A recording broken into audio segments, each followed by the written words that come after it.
নমস্কার, শুভ সন্ধ্যা।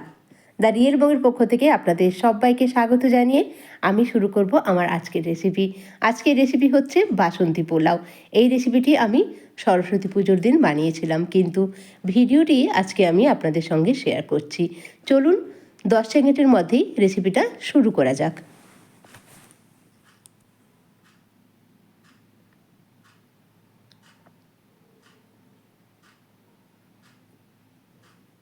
যথারীতি কড়াই বসিয়ে দিয়েছি, বসিয়ে দিয়ে গরম করার পর এর মধ্যে আমি দিয়ে দেব 2 টেবিল চামচ গাওয়া ঘি। গাওয়া ঘিটা মেল্ট হয়ে যাওয়ার পর আমি এর মধ্যে দেব কিছু ফোড়ন। আপনারা প্রত্যেকেই কিন্তু বাসন্তী পোলাও বানাতে জানেন। আজ আমি যেটা বানিয়েছি, সরস্বতী পুজোর দিন ভীষণ আমাদের তাড়াহুড়ো থাকে, কিন্তু তার মধ্যে মাকে ভোগও নিবেদন করতে হয়। তাই আজ আমি খুব সহজে, চটজলদি এবং খুব সুস্বাদু পোলাও রেসিপি দেখিয়ে দেবো, যেটা ছোট থেকে বড় সবাই কিন্তু, মানে নতুন রাঁধুনি থেকে পুরনো রাঁধুনি সবাই কিন্তু ঝটপট খুব সহজেই বানিয়ে ফেলতে পারবে। এখানে আমি 2টো ছোটো এলাচ এবং 2টো লবঙ্গ দিয়ে তার মধ্যে দিয়ে দিলাম 2-3টে তেজপাতাকে মাঝখান থেকে হাফ করে। এবার সেটা একটু ভাজা ভাজা হয়ে যাওয়ার পর দিয়ে দিলাম প্রায় 12 থেকে 15খানা কাজু। কাজুটা দিয়ে আমি কিন্তু এটাকে একটু ভালো করে সতে করে নিচ্ছি। এবার আমি এর মধ্যে দিচ্ছি 1 কাপ কড়াইশুঁটি। পোলাওটা কড়াইশুঁটি দিয়েই বানাবো এবং কিছু ড্রাই ফ্রুটসও তার সঙ্গে মিক্স করছি যাতে ভালো লাগে পোলাওটা খেতে। এবার এটা একটু ভাজা ভাজা হয়ে যাবে। ভাজা ভাজা হলেই এর মধ্যে দিয়ে দেবো বেশ কিছুটা কিশমিশ। কিশমিশ দেওয়ার পর আমি এর সঙ্গে দিয়ে দিচ্ছি, একটু নাড়াচাড়া করার পরে দিলাম আদা আর কাঁচা লঙ্কা বাটা। বাসন্তী পোলাওতে একটু আদা বাটা দিলে কিন্তু খুব সুন্দর স্বাদ হয়। তাই আদা কাঁচা লঙ্কা বাটাটাকে আমি এই কড়াইশুঁটি আর কাজু বাদামের সঙ্গে ভালো করে একটু ভেজে নিচ্ছি। যেহেতু আমি ঘি দিয়েছি, গন্ধটা বেশ মমো করছে। আপনারাও যারা ঘি খেতে পারেন না তারা অবশ্যই সাদা তেল দিয়ে রান্না করবেন, এবং ঘি অবশ্যই আমাদের বাসন্তী পোলাও বা যে কোনো পোলাওতে ঘি দিলেই কিন্তু রান্নাটা খুব ভালো হয়। আর ঠাকুরের ভোগে তো অবশ্যই ঘি ব্যবহার করতে হয়।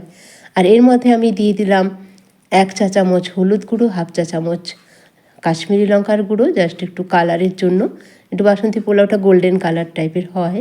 এবার আমি দিয়ে দিলাম জিরে গুঁড়ো আর দিয়ে দিলাম ধনে গুঁড়ো, সবকটাই কিন্তু 1 চা চামচ করে। এবার একটু জল দিয়ে দেবো। যেখানে আদা আর কাঁচা লঙ্কা বাটা ছিল সেটারই বাটি ধুয়ে আমি একটু জল দিয়ে দিলাম। আর মশলাটাকে ভালো করে একটু কষিয়ে নিচ্ছি, কারণ তেলে মশলা কষালে কিন্তু পুড়ে যাবে। এবার দিয়ে দিলাম প্রয়োজন মতো নুন। আমি এখানে 1 টেবিল চামচ নুন দিয়েছি। আপনারা আপনাদের রান্নার পরিমাণ অনুযায়ী নুনটাও আপনারা স্বাদ মতন দেবেন। এবার এটা একটু কষানো হয়ে গেল, তেলও ছাড়তে শুরু করে দিয়েছে উপর থেকে। এবার আমি একটা বাটির মধ্যে 1.5 কাপ চাল নিয়েছিলাম, সে গোবিন্দভোগ চাল। ওটাকে ভালো করে ধুয়ে অল্প একটু ঘি মেখে আমি রেখে দিয়েছিলাম প্রায় আধ ঘন্টা। ওটাকেও আমি মশলার সঙ্গে দিয়ে ভালো করে এটাকে ভেজে নেব। গোবিন্দভোগ চালটা একটু তেল বা ঘিয়ের সঙ্গে ভেজে নিলে, এইভাবে মশলার সঙ্গে ভেজে নিলে কিন্তু রান্নাটা যখন কমপ্লিট হয় তখন পুরো ঝরঝরে একটা ভাত তৈরি হয়। তাই চেষ্টা করবেন সবসময় এভাবে তেল বা ঘিয়ের সঙ্গে ভেজে নিতে, আর আগে থেকে একটু ঘি মেখে রেখে দিতে। আপনারা চাইলে যে মশলাটা আমি কষালাম সেটাকে আগেও আপনারা 1 ঘন্টা আগে চালের সঙ্গে মিশিয়ে ঢাকনা চাপা দিয়ে রেখে দিতে পারেন, তাতেও কিন্তু রান্নাটা আপনাদের আরও সহজ হয়ে যাবে। এবার এর মধ্যে দিয়ে দিলাম যে বাটিতে চাল মেপেছিলাম, ধুয়ে রেখেছিলাম, সেই বাটির 1.5 বাটি উষ্ণ গরম জল। তাতে করে আমার রান্নাটা খুব তাড়াতাড়ি কমপ্লিট হয়ে যাবে, কারণ পুজো আচ্চার দিনে আমাদের খুব তাড়াহুড়ো হয়। দেখুন প্রায় 10 মিনিট আমি এটাকে ঢাকনা চাপা দিয়ে রেখেছিলাম। ঢাকনাটা আপনাদেরকে আমি দেখাইনি, সরিয়ে ফেলেছি। তো এবার আমার রান্নাটা প্রায় কমপ্লিট। এখন এর মধ্যে দিয়ে দেবো আমি 1 কাপ দুধ। 1 কাপ দুধ দেওয়ার পর আমি এর সঙ্গে দিয়ে দিচ্ছি কিছুটা গুড়ের পাউডার বা জ্যাগারি পাউডার। আপনারা এটাতে চিনি ব্যবহার করতে পারেন, কিন্তু আমি সবসময় সাজেস্ট করব চিনিটা শরীরের জন্য ক্ষতিকর, তাই গুড়ের পাউডার ব্যবহার করতে। আমি বাড়িতে সমস্ত রান্নায় যেগুলোতে চিনি লাগে আমি সেগুলোতে গুড়ের ব্যবহার করি মিষ্টির জন্যে, আর চেষ্টা করি মিষ্টিটা একটু কম খাওয়ার। দেখুন এটাকে ভালো করে নাড়াচাড়া করে নেওয়ার পর কিন্তু আমি ঢাকনা চাপা রেখে দিয়ে স্ট্যান্ডিং টাইমে রেখে দেবো।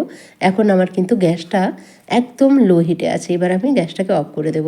তারপর ঢাকনা চাপা দিয়ে আমি 10 মিনিট পর যখন ঢাকনা খুলব, এই রাইসটা কিন্তু মানে পোলাওটা কিন্তু একেবারে ঝরঝরে হয়ে যাবে।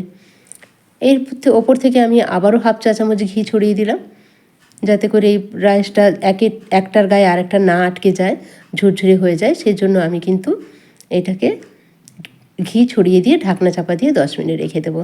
10 মিনিট পর ফিরে এলাম পরিবেশন করে। দেখুন কত সুন্দর তৈরি হয়ে গেছে আমার বাসন্তী পোলাও। তাহলে আজকের রেসিপি যদি আপনাদের ভালো লেগে থাকে তাহলে অবশ্যই আমার এই ভিডিওটা দেখার জন্য ধন্যবাদ জানাই, এবং আপনাদের লাইক, কমেন্ট ও শেয়ার এবং সাবস্ক্রাইবের অপেক্ষায় আমি রইলাম। ভালো থাকুন। নমস্কার।